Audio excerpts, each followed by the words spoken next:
Kiongozi wa kanisa Katoliki duniani, Papa Leo, amelaani tabia ya baadhi ya viongozi wa dini kutumia mamlaka na ushawishi wao kwa waumini kuhalalisha migogoro na migawanyiko ndani ya mataifa yao.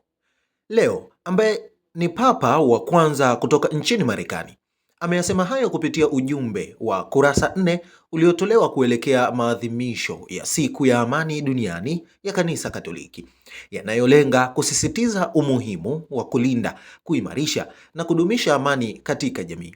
Kwa mujibu wa taarifa iliyotolewa leo Disemba 18 mwaka 2025, Papa Leo amesema kumekuwa na baadhi ya viongozi wa dini wanaotumia kigezo cha sera za uzalendo kama nyenzo ya kupandikiza chuki miongoni mwa waumini, kitendo ambacho amekiita ni kufuru au dhambi kubwa inayomdharau na kumtukana Mungu. Na hapa nanukuu, kwa bahati mbaya imekuwa jambo la kawaida zaidi kuivuta lugha ya imani katika vita vya kisiasa, kubariki utaifa na kuhalalisha vurugu na mapambano ya silaha kwa jina la dini, amesema Papa Leo. Mwisho wa kunukuu. Amesema waumini lazima wajue kukanusha kikamilifu mafundisho na maelekezo yote ya viongozi wa dini ambayo yamekuwa na tabia hii ili kuondoa uwezekano wa kutokea kwa migogoro ndani ya taifa.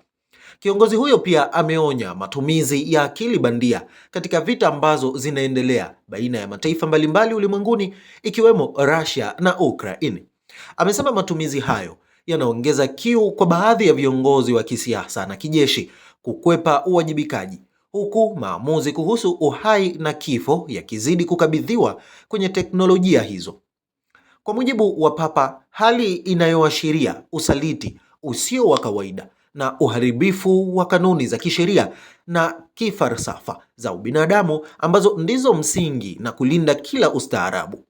Katika ujumbe huo, Papa pia alilalamikia ongezeko la matumizi ya kijeshi duniani, akitoa mfano wa takwimu kutoka taasisi ya utafiti wa amani ya kimataifa ya Stockholm kwamba matumizi ya kijeshi duniani kote yameongezeka.